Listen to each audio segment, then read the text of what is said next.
네, 오늘 말씀은 22절 말씀에 보면 나는 성령에 매여 예루살렘으로 가는데 라고 하는 그 말씀이 있는데요. 이 말씀을 중심으로 해가지고 성령에 매여 간다, 성령에 매여 간다 라고 하는 그 제목으로 은혜 받기를 원합니다. 성령에 매여 간다 라고 사도 바울이 말을 하고 있는데요. 여기서 성령에 매인다 라고 하는 것을 여기 보면 성령에 묶인다라는 뜻이더라고요. 묶인다. 그러니까 매인다 라고 하는 말은 줄로 꽉 묶는 걸 말하더라고요. 그래서 성령에 내가 꽉 묶여가지고 묶인 상태에 있다는 거죠. 그래서 내가 성령에 꽉 묶인 상태에서 예루살렘으로 가고 있다는 것입니다. 그러면 성령에 매여 있다, 묶여 있다고 하는 말은 성령께서 딱 묶으면 꼼짝 못 하잖아요. 내가 다른 걸 못 하거든요. 꽉 묶여가지고 그 성령의 인도하심 따라 갈 수밖에 없죠. 그래서 우리가 보통 성령의 인도하심을 받는다라고 하는 말을 표현할 때 성령에 매여 있다 이렇게 표현을 성경이 쓰고 있습니다. 그래서 저는 성령에 매여 있다고 하는 것을 성경에 일반적으로 무슨 뜻일까 하고 이렇게 보니까 성령에 매여 있다고 하는 것은 성령은 그 하나님의 말씀의 저자거든요. 그래서 성령에 매여 있다고 하는 것은 어떤 추상적인 개념이 아니고 그 말씀에 절대적으로 순종하는 삶을 살아가는 사람, 이 사람을 성령에 매여 있는 사람이다 라고 그렇게 말을 할 수가 있어요. 디모데후서 3장 16절 말씀 보면 모든 성경은 하나님의 감동으로 되었다 라고 했는데 여기 보면 하나님의 감동이 바로 성령입니다. 성령의 인도하심이죠. 성령께서 성경 말씀을 기록하는 데 있어서 역사해 주셨는데, 그래서 우리가 성령에 매여 있다라고 할 때는 그 사람이 어떤 그 굉장히 자아도취, 엑스타시에 빠진 상태를 말하는 것이 아니고 성령에 매여 있다고 하는 것은 그 사람이 철저하게 말씀 중심으로 말씀을 우선 삶의 순위에 놓고 순종하며 살려고 하는 사람을 우리는 성령에 매여 있다라고 그렇게 표현을 합니다. 또 에베소서 6장 17절을 보면은 구원의 투구 성령의 검 곧 하나님의 말씀이다 했어요. 성령의 검은 하나님의 말씀인데 성령은 곧 하나님 말씀이다.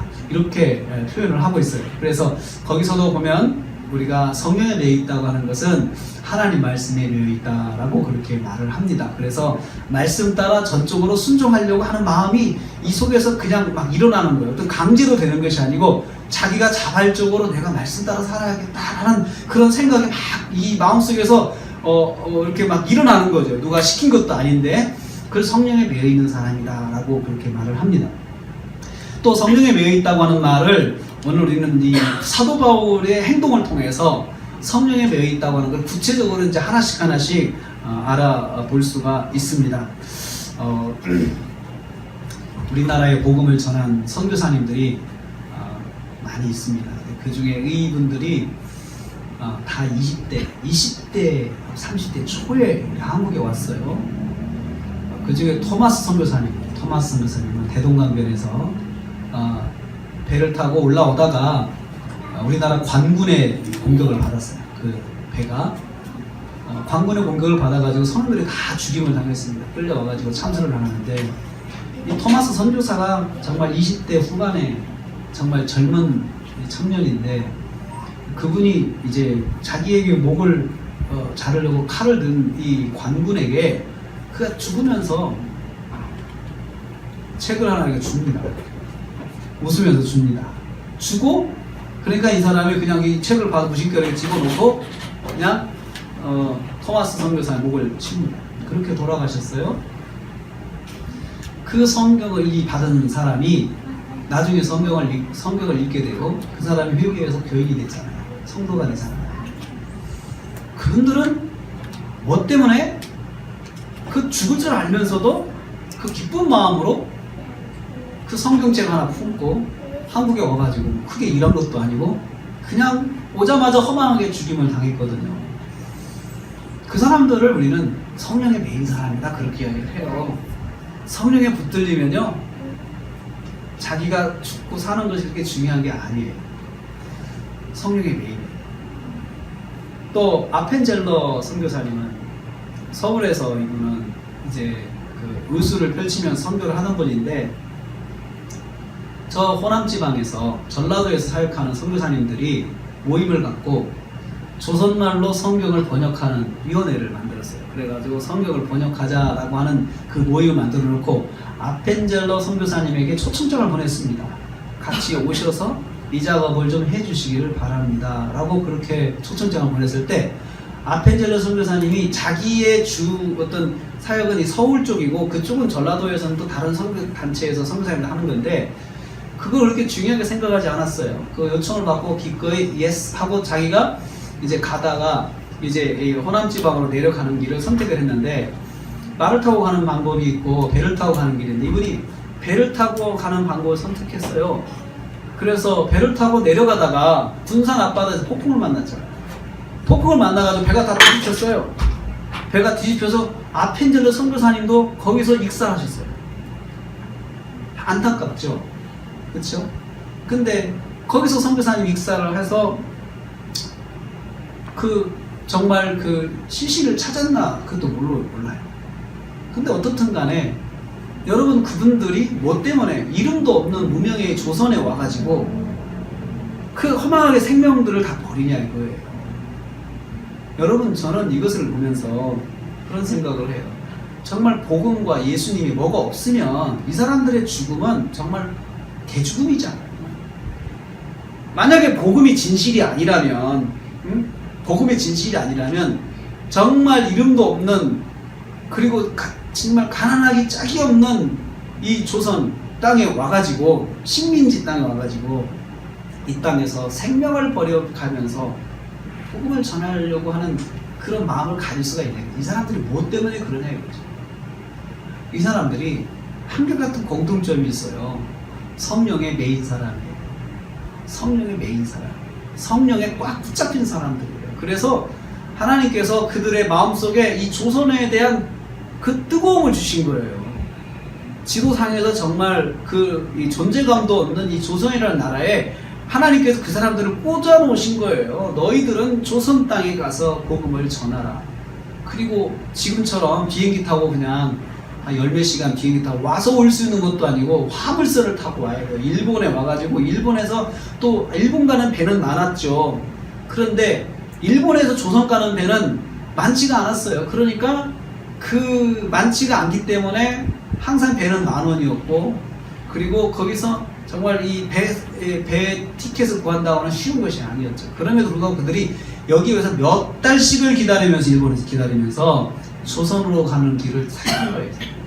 그렇게 해가지고 오신 분들이 풍토병으로 돌아가시고, 또 광군에 잡혀서 돌아가시고, 또 그렇게 사고사로 돌아가시고, 어떤 분은 오셔가지고 부인이, 사모님이 그냥 풍토병으로 허망하게 돌아가시기도 하고, 사랑하는 자녀들이 다 그냥 여기서 풍토병으로 죽고, 그런데도 이분들이 조선을 떠나지 않고 복음을 전했어요.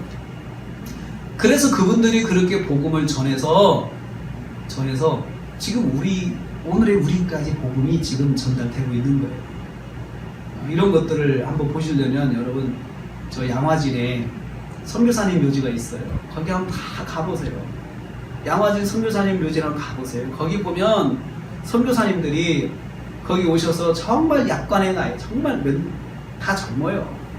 그런 분들, 선교사님들, 순교에서 돌아가신 분, 사고로 돌아가신 분들, 또 정말 그런 선교사님들 쭉 있는데, 그 선교사님들을 보면서 항상 질문이 그거예요. 왜 이분들은 여기까지 와서 이렇게 돌아가셨어요?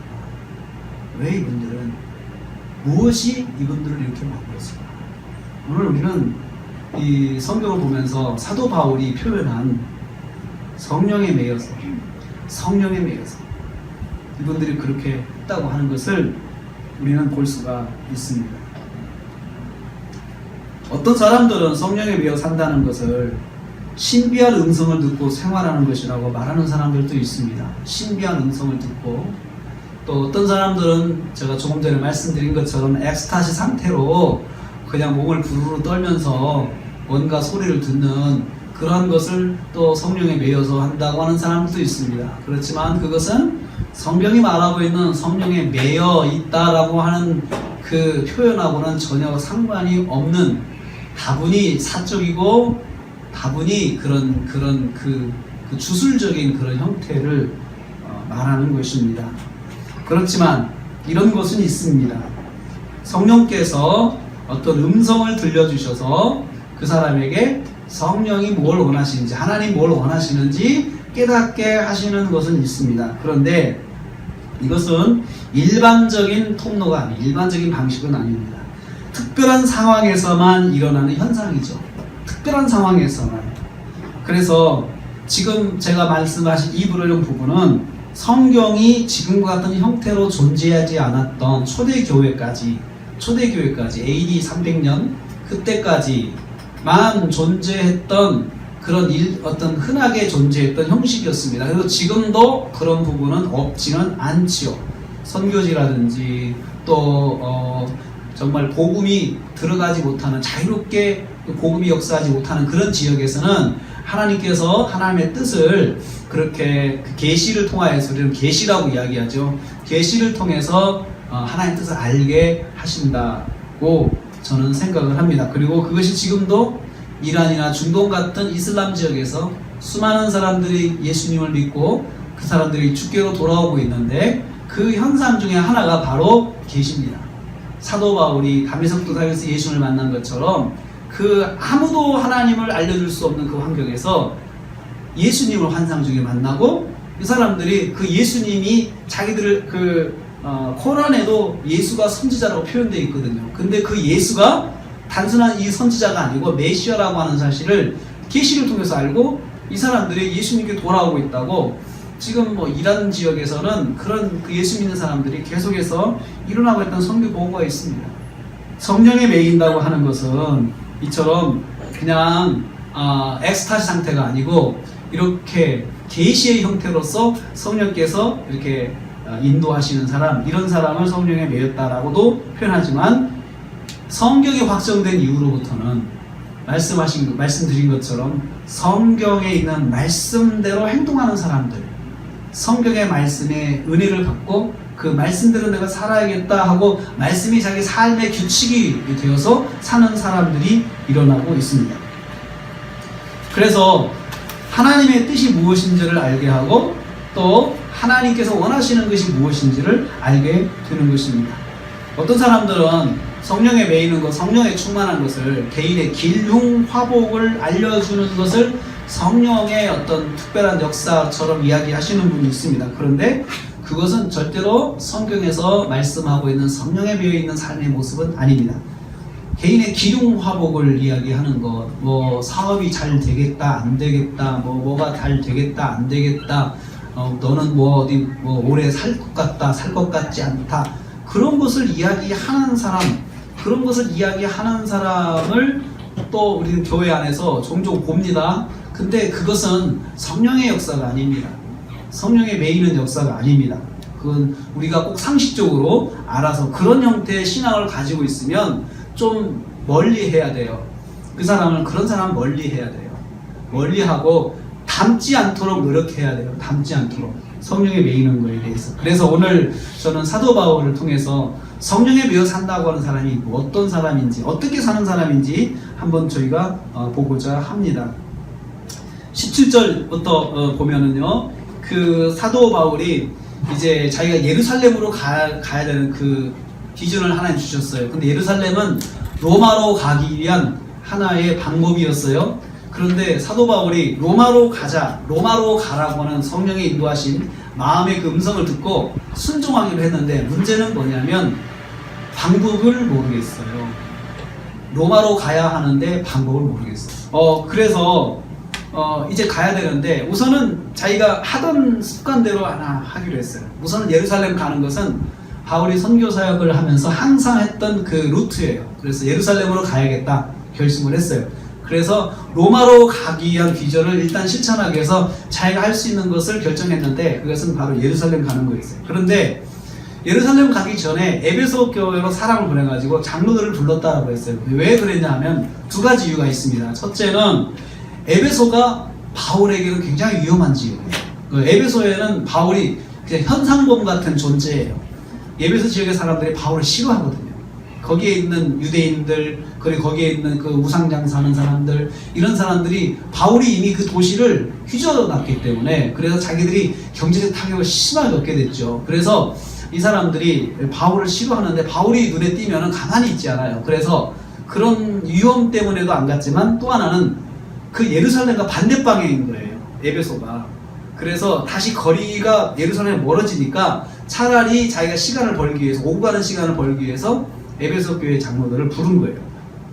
불러가지고 같이 이제 이야기를 하는데, 그게 오늘의 말씀의 시작입니다. 그래서 그 사람이 이렇게 19절에 바울이 자기가 지금까지 해온 것들에 대해서 이야기를 해요. 이야기하는데, 자기가 성령에 붙잡혀서 지금까지 해온 것들을 고백하는데, 첫째는 19절 말씀이 이렇게 말하고 있죠. 내가 주를 섬겼다. 곧 주를 섬긴 것, 주를 섬긴 것. 주를 섬겼는데 내가 어떻게 너희 가운데 행했는지 너희들 기억을 해라. 그러면서 이렇게 행했다. 첫째, 내가 겸손과 눈물로 주를 섬겼다. 겸손과 눈물로 주를 섬겼다. 그러니까 사도 바울은 교회를 섬기고 또 하는 것을 그는 주를 섬기는 것이다. 그가 교회를 전도를 하고 해서 교회를 이렇게 세워놓고 성도들을 훈련시키고 하는 그 모든 것들을 뭘로 표현했냐면, 나는 주를 섬긴 것이다 라고 이야기했어요.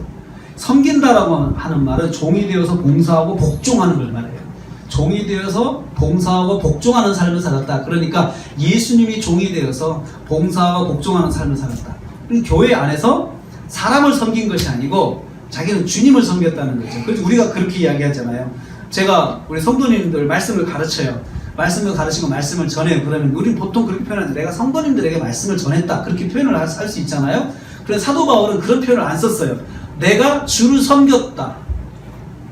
내가 예수님을 섬겼다.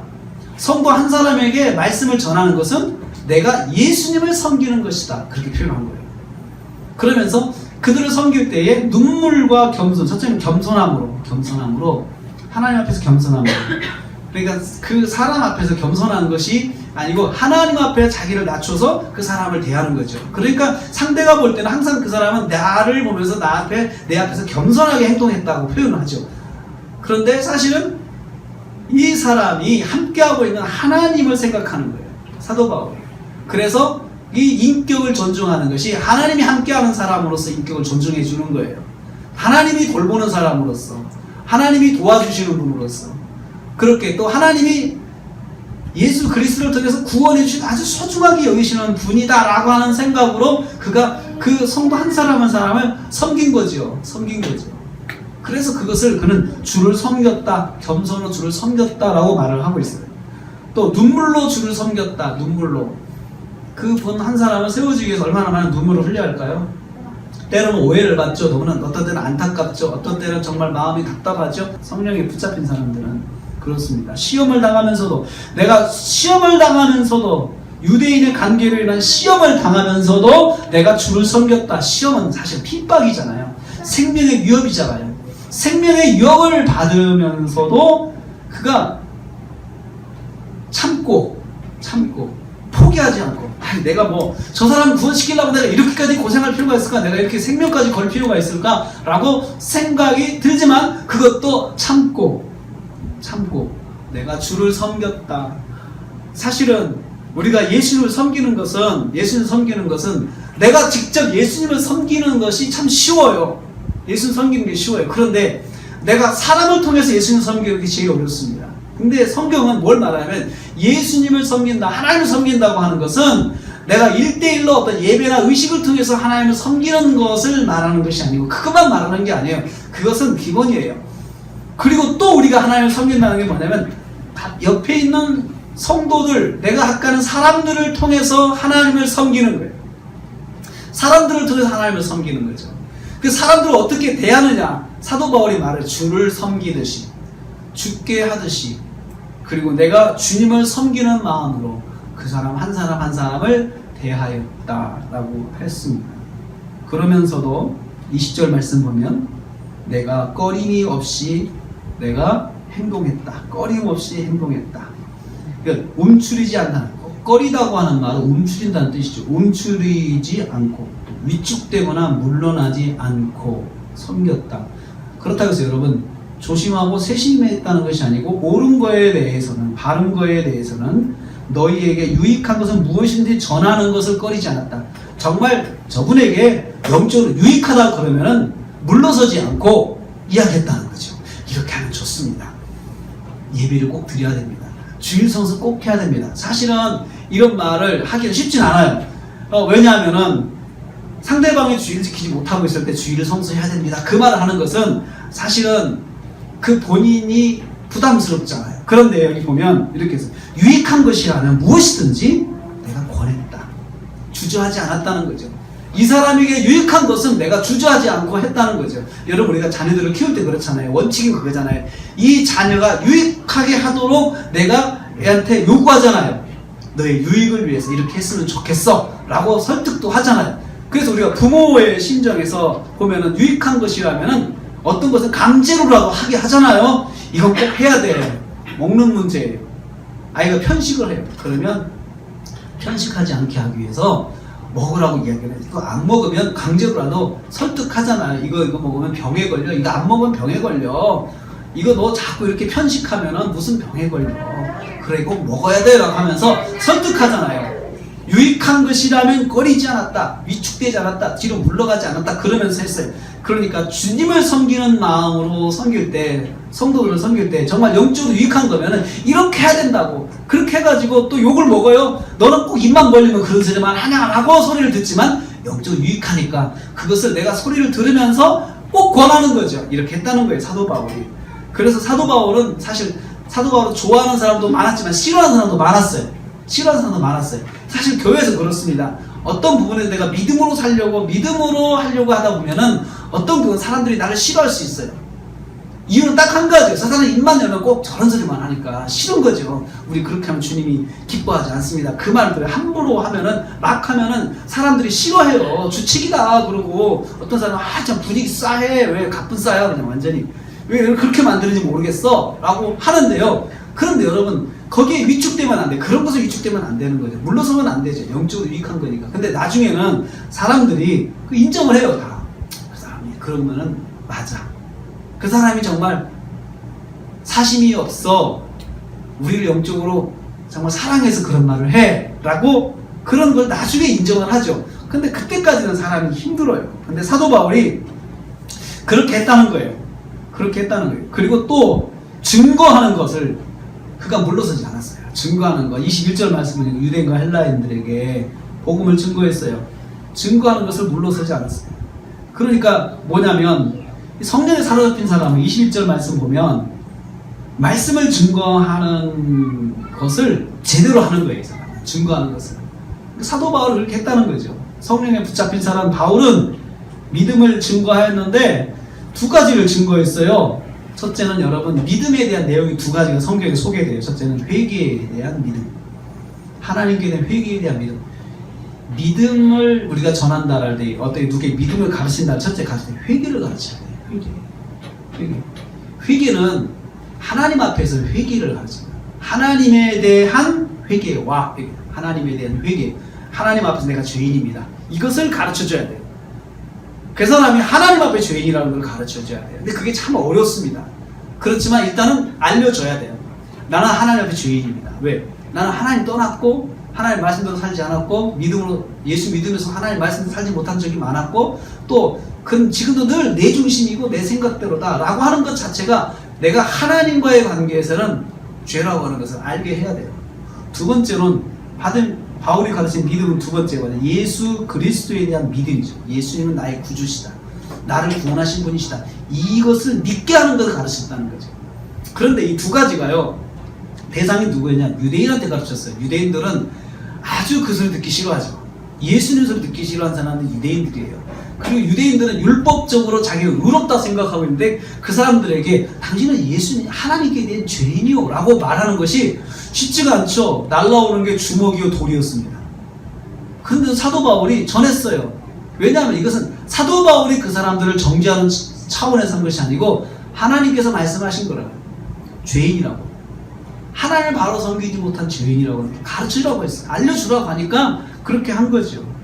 그러니까 성령의 사람은 정말 하나님의 말씀을 전하는 데 있어서 목숨을 거는 사람이에요.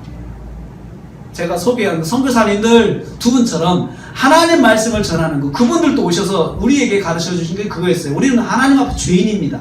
이걸 가르쳐 줬어요. 그러니까 여러분, 그 유교 문화에 절었던 사람들, 나름대로 경건하게 살았던 사람들이 그냥 뚜껑이 열리는 거죠. 왜 내가 죄인이냐 그러죠. 내가 왜 죄인이냐. 그래서도 오해를 많이 받았어요. 선교사님들이 많이 받았어요. 그런데 이분들이 여러분, 당신들이 도덕적으로 잘못됐다고 하는 것을 말하는 것이 아니고 하나님 앞에서의 죄를 말하는 것입니다 라고 조목조목 가르쳐줘서 그들이 이해를 하기 시작했어요. 예수님을 말하면 사람들이 싫어하는데 또 사도 바울이 예수님 말했어요. 이것은 성령에 잡히지 않고는 안 돼요. 성령에 붙잡히지 않고는 할 수 없는 거예요. 남 앞에서 한마디도 못하는 사람이, 누구에게 정말 남에게 어떤 부담스러운 말을 하기 싫어하는 사람이 성령에 대해서 이야기하는 건 쉽지가 않아요. 성령에 대해서. 근데 그것이 성령에 붙잡히면 그게 돼요. 성령에 붙잡히면. 그래서 그렇게 기도하기를 원합니다. 성령에 붙잡히게 해달라고. 성령님께 붙잡히게 해달라고. 그래서 특별히 누구에게는 막 뜨거운 마음이 생기는 거예요. 저분 예수 믿어야 되는데 누가 시키지도 않았는데 그 마음에 자꾸 내 마음에 오는 것은 성령께서 인도하시는 거예요. 그 성령의 인도하심에 순종할 줄 아는 사람이 붙잡히는 사람이다 라고 할 수가 있습니다.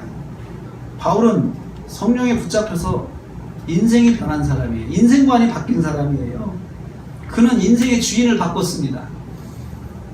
그가 성령에 붙잡히기 전에는 자기 의가 주인이었어요. 내가 옳고 내가 바르게 행동하고 그것이 주인이었어요. 그런데 그가 성령에 붙잡히고 보니까 내가 죄인이라는 걸 알았어요. 이 사람이. 내가 죄인이구나. 내가 하나님 앞에 죄인이구나. 그래서 이 사람이 이제부터는 내가 하나님 위해 살아야겠다라고 하는 생각을 하게 된 거죠. 그래서 복음을 전하는 일, 믿음을 전하는 일, 여기에 생명을 걸었습니다. 생명을 걸었습니다. 그래서 믿음을 전하는 일을 물러서지 않았습니다. 이것은 주님의 소원이고 주님의 부탁이잖아요. 그러니까 성령에 붙잡힌 사람은 예수님의 소원과 예수님의 부탁을 꼭 붙잡아요. 꼭 붙잡아요. 꼭 붙잡고 사는 거죠. 붙잡고 사는 거죠. 그리고 그것을 대신해서 자기가 사명이다 생각하는 사람이에요. 그래서 22절 말씀에 보면은 또 성령에 붙잡힌 사람 나옵니다. 한번 보겠습니다. 22절 말씀 어떤 사람인지 보겠습니다. 보라, 내가 성령의 매임을 받아 예루살렘으로 가는데 그 예루살렘은 저기서 무슨 일이 일어날지 알지 못하노라. 예루살렘에서. 그러니까 성령에 붙잡힌 사람은 일단 순종하고 살아가는 사람이에요. 예루살렘으로 가라고 성령께서 나를 붙잡으셨어요. 그랬는데 거기서 무슨 일이 일어날지 모른다. 뒤에 계속해서 보면은 생명의 유혹을 받는 거예요. 예루살렘은 죽어요. 이제 예루살렘 가면 이제 사도 바울은 끝이에요. 그런데 그것을 다 알고 있지만 성령에 매인 사람은 알고도 가는 거예요. 알고도 일단 순종하는 거예요. 그런데 여러분, 우리가 알면 어떤 현상이 있죠? 알면 피하잖아요. 사람들이 근데 사도 바울은 알려줬는데 피하지 않는 거예요. 우리는 피하고 싶죠. 알려주면 피하죠. 그걸 안 가면 되죠. 아니면 조금 더 늦게 가면 되죠. 거기 있는 사람들 다 사라지면 가면 되죠.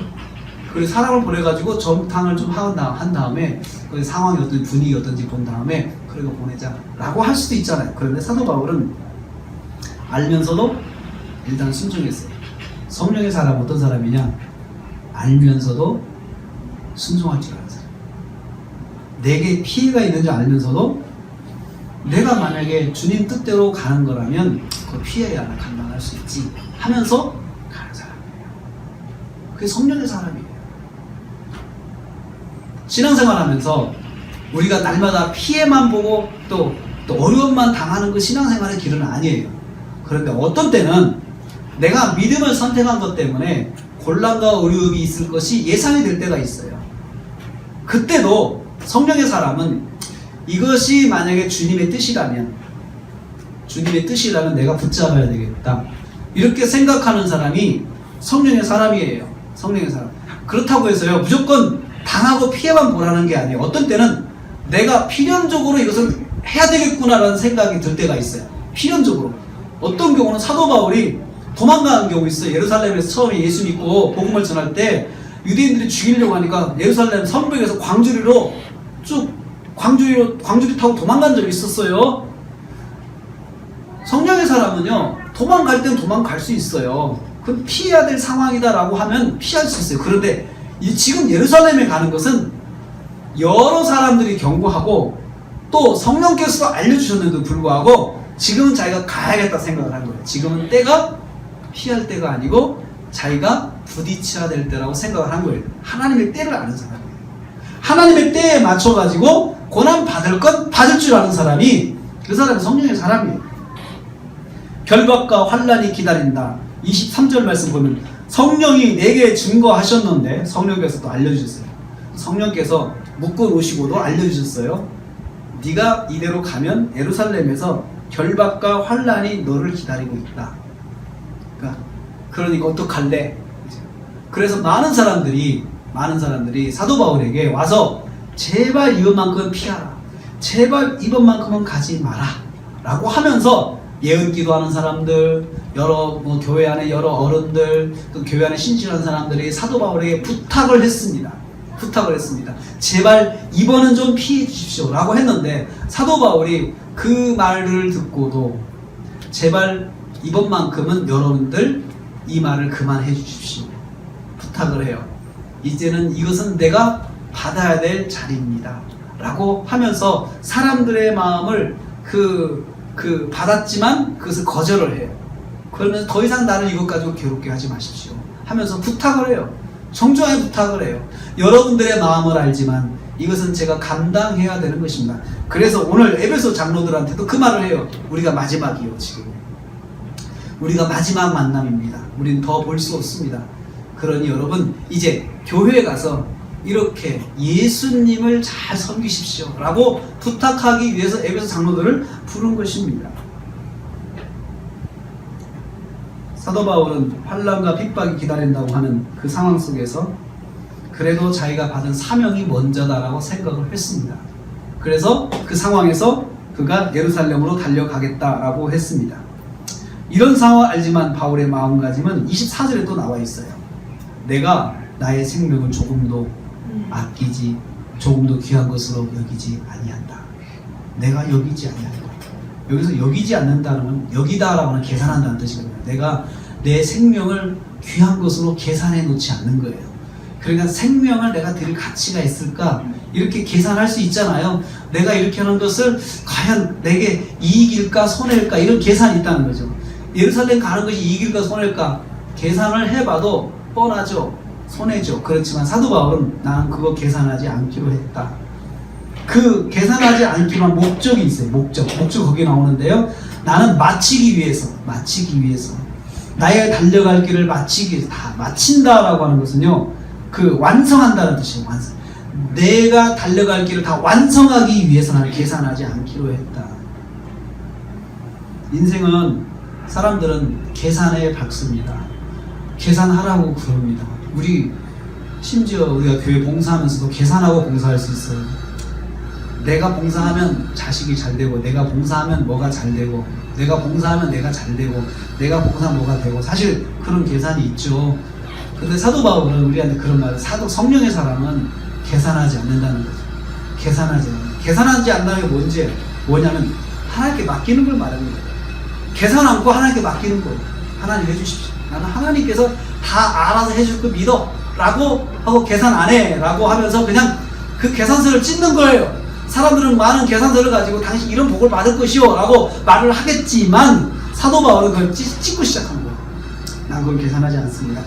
나는 단지 내가 달려갈 길, 곧 예수님께 받은 사명을 잘 감당하는 것이 내 첫 번째 관심입니다 라고 그렇게 말을. 사명이라고 하는 말은 직무를 말하는, 사명은 직무, 원래 뜻은 그 뜻이에요. 내가 맡은 직무를 다할 뿐이요. 직무가 무엇입니까? 사도 바울에게 받은 직무가 뭡니까? 사도지만 복음을 전하는 거였어요. 여기서 직무라는 말을 집사라고 표현해요. 집사지. 직무. 맡아서 일을 하는 사람이 집사예요. 그래서 초대교회에 초대 7집사를 세웠잖아요. 근데 그분들을 직무하는 사람으로 세운 거예요. 직무직으로 세운 거죠. 교회 일들을 맡아서 감당할 수 있도록 사도들을 도와가지고 할 수 있도록, 그래서 사도들은 말씀 전하는 일에 전념하고 교회 일들은 직무자들을 세워가지고 각각 맡아서 할 수 있도록 분업을 한 거죠. 서로 역할을 나눈 거죠. 그래서 사도들은 말씀을 전하는 직무, 그리고 집사님들은 교회 일들을 감당하는 직무, 서로 직무를 맡았다는 입장에서는 똑같아요. 동등해요. 단 역할이 다를 뿐이죠. 그래서 사도 바울은 그 직무가 뭡니까? 이것은 마태복음 28장 19절 20절 나오는 말씀이에요. 너희는 가서 모든 민족으로 제자를 삼아. 모든 민족을 이것이 사도 바울이 받은 직무예요. 근데 이 직무는 모든 성도가 받은 직무잖아요. 모든 성도가. 너희라고 표현했거든. 너희. 그 예수님 앞에 있는 제자들이요, 성도들을 말하는 거예요. 이 사람들은, 우리는 다 같은 직무를 받은 사람, 복음을 전하는 거죠. 그러니까 우리가 여기에 있어도 예배를 드리는 것도 복음을 전하는 직무 중에 하나예요. 왜 그렇게 생각할 수 있습니까? 만약에 우리가 예배를 드리면서 여기서 뭐 이상한 짓을 했다 해보세요. 그러면 이거 신문에 나죠, 이제. 그쵸? 신문에 나면 어떻게 돼요? 전도의 길이 막혀요. 전도의 길이 막히면 예수님 믿는 사람들이 이제 더 줄어드는 거예요. 그러니까 우리가 여기서 사실 예배를 잘 드리니까 소문 안 나잖아요. 문제 없는 것은 소문이 안 납니다. 신문이라고 하는 것은 문제를 알리는 게 신문이에요. 근데 일상적이고 평범한 것들은 신문에 나지 않아요. 신앙생활도 그렇습니다. 사실 우리가 믿음 생활하는 것이, 우리 모두에게 주어진 사명은 복음을 전하는 것이에요. 복음을 전하는 것이고, 또 그것은 모두에게 주어진 것이에요. 단 우리는 그것을 직무라고 표현을 하고 했는데, 그것을 직무인데, 우리 모두가 어떤 일을 하든지 간에 다 무엇과 연관되어 있냐? 복음 전하는 것과 관련되어 있어요. 여러분이 말하는 것도 복음 전도와 관련이 되어 있어요. 여러분이 행동하는 것 다 복음 전도 관련이 있어요. 우리 나라 교회가 여기 있는 것 자체가 다 복음 전도하고 관계가 되어 있는 거예요. 복음을 전하는 거하고. 사도 바울은 자신을 그렇게 생각했습니다. 나는 복음 전하는 것을 무슨 일이 있어 복음을 전한다 라고 하는 생각을 한 사람이에요. 그 사람이 성령에 사로잡힌 사람이에요. 마지막 성령에 붙잡힌 사람은 이런 사람 32절 보니까 이런 말이 있어요. 내가 주와 말씀에 너희를 부탁한다. 성령에 붙잡힌 사람은 성도를 주님께 부탁할 줄 아는 사람이에요. 여러분, 부탁한다는 말을 헬라어로 보니까 가까이 두다, 맡기다는 뜻이에요. 주님께 맡기는 사람이에요. 주님께 가까이 두는 사람이에요. 누구를? 성도를. 그러니까 우리 이 교회 생활하면서 제가 누구를 도와줬어요. 뭐 믿음을 도와줬어요. 그러면 되게 우리는 많이 도와주면 내 사람을 만들려고 하잖아요. 내 사람이 세상의 습관이거든요. 내가 많이 영향을 주면 내 사람이다 생각을 해요. 내 사람이다 하면 내 말을 잘 들어줘야 되는 거예요. 내 사람이다. 내가 저 사람한테 경제적 도움을 많이 줬어요. 그러면 보통 사람들 요구해요. 나한테 잘해야 된다는 거예요, 이제. 부모님들도 보면 자식들한테 이렇게 잘해주잖아요. 잘해주고는 결국 요구하는 거는 너도 나한테 잘해야 된다는 거예요. 그렇잖아요. 그걸 뭐냐면은 내가 잘 해주면서 그 자식을 나한테 딱 묶어놓는 거예요. 근데 교회 생활할 때도 그런 경향이 있어요. 우리가 잘 해줘놓고 내가 복음을 전도해서 이 사람을 어렵게 고생해가지고 전도를 했어요. 그래서 예수님 믿었어요. 그러면 이 사람을 어떻게 해야 되냐? 이 사람을 주님께 부탁을 해야 되는 거예요. 이 사람을. 잘하는 신앙생활 그거예요. 주님께 부탁한다. 주님께 가까이 밀어오는 거죠. 나하고 친하지 말고 예수님하고 친해야 돼. 이렇게 밀어놓는 거예요. 나하고 친하지 말고 예수님하고 친해야 돼. 이렇게 밀어놓는 거예요. 이렇게 밀어놓는 거예요. 그것을 사도 바울이 할 줄 알았어요. 사도 바울이 얼마나 많은 사람들을 전도했겠어요. 얼마나 많은 사람들을 정말 눈물과 기도로 수고로 고난을 당하면서 했어요. 그러니까 얼마나 한 사람 한 사람이 고난 가운데 진짜 태어나게 만든 정말 자기에게 자기 영적인 자식과 같잖아요. 그런 사람들한테 애착이 갈 수 있죠. 그런데 사도 바울이 그랬어요. 나는 이 사람들을 다 예수님께 가까이 두고자 한다. 예수님께 맡기려고 한다. 라고 말을 한 거죠. 쉽지 않은 거예요. 저는 이걸 통해서 사도 바울한테 또 배워요. 성경을 통해서. 우리는 교회 생활을 한다고 하는 것은 성도 한 사람 한 사람에게 정말 내가 눈물과 수고로 그 한 사람을 섬겨야 돼요. 섬겨는 거예요. 그것을 우리는 주를 섬기는 것이라고 표현을 했잖아요. 근데 주를 섬기고 나서 또 한 가지 해야 될 게 뭐냐면 이 사람을 예수님께 부탁을 해야 돼요. 예수님께 맡겨야 돼요. 예수님께 가까이 가게 만들어야 돼요. 예수님께 가까이 가세요. 나한테 서슴한 소리도 괜찮아요. 예수님께 가까이 가서 예수님께 은혜 받은 것을 가지고 나한테 말을 한다면 괜찮아요. 괜찮아요. 근데 우리는 그것을 싫어하잖아요. 나한테 섭섭한 소리 한다고. 내가 저한테 얼마나 잘했는데 나한테 와서 감히 말이야 나한테 그 섭섭한 소리 하고 있어. 그러면 굉장히 우리는 그 관계를 불편하게 생각하잖아요. 근데 진짜 건강한 교회는 그렇지 않다는 거죠. 다 예수님께 가까이 가라고. 예수님께 가까이 가라고. 다 예수님께 가까이 가도록 밀어줘야 돼요. 그러면 교회가 하나가 돼요. 예수님께 가까이 가도록.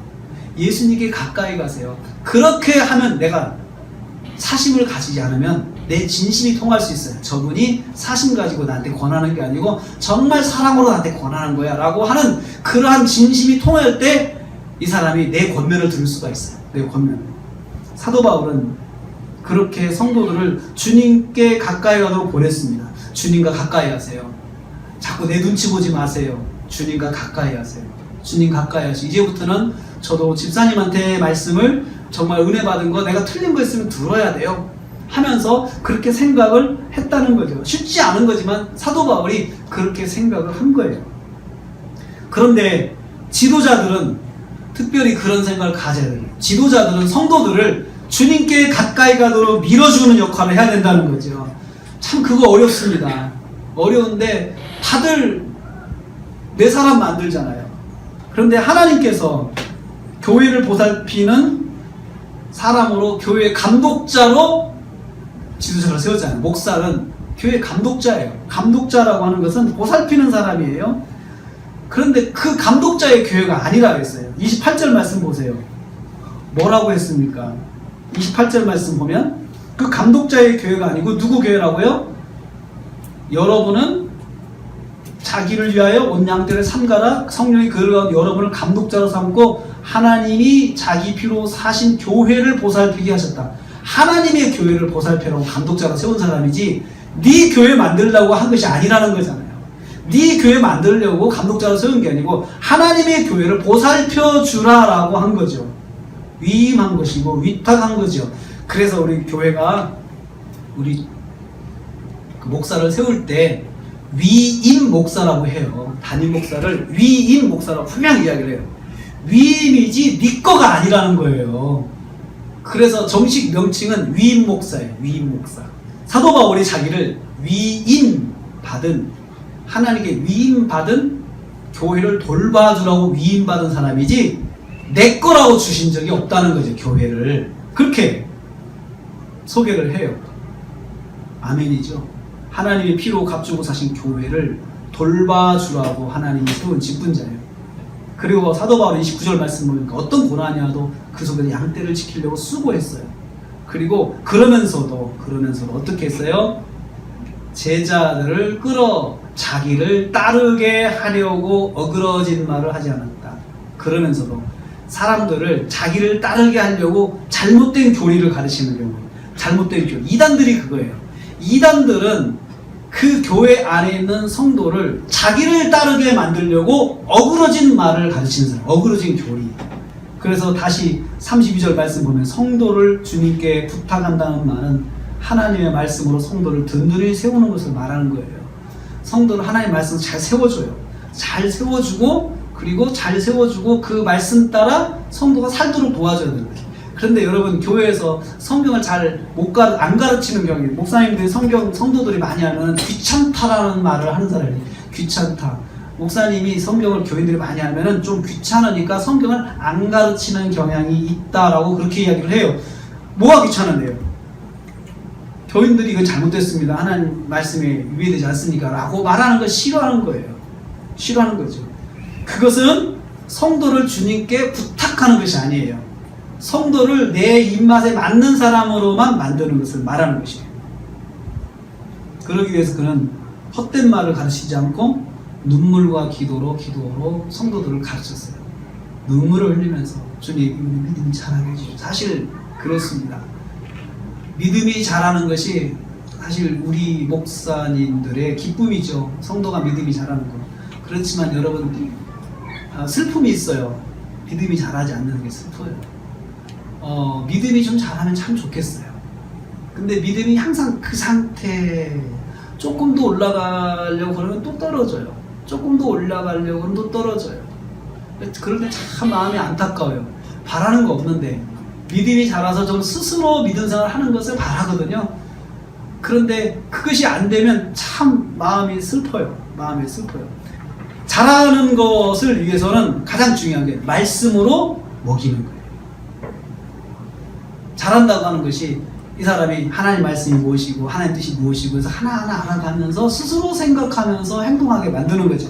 그렇지 않고 일일이 목사가 이야기를 해줘야 돼요. 이건 이렇게 해야 됩니다. 이건 이렇게 해야 됩니다. 이건 이렇게 해야 됩니다. 그것 자체는 정말 어린아이밖에 되지 않잖아요. 어린아이밖에. 성령에 붙잡힌 사람 33절에 하나 더 있습니다. 그 사람은 내가 아무 은이나 금이나 의복을 탐하지 아니하고 주의 일을 하면서 주의 일하면 성령에 붙잡힌 사람 바울은 물질을 탐하지 않았습니다. 누구의 금이나 누구의 은이나 탐하지 않았다. 그러면서 35절 말씀에 범사에 모범을 보이면서 하려고 해요. 신앙생활에 모든 일에 이 두 가지 모범이에요. 첫째, 돕는 일의 모범. 두 번째, 말씀을 기억하는 일의 모범. 돕는 일의 모범을 보였어요.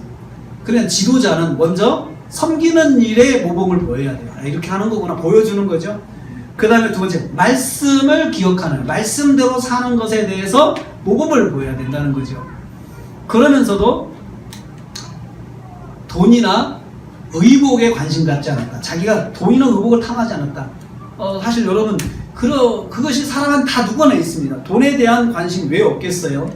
그리고 잘 입고 잘 먹는 거 누가 관심이 없겠어요? 그런데 이것이 목표가 아니라는 거예요. 목표가. 근데 정말 이 성직이 타락하면 이것이 목표가 돼요.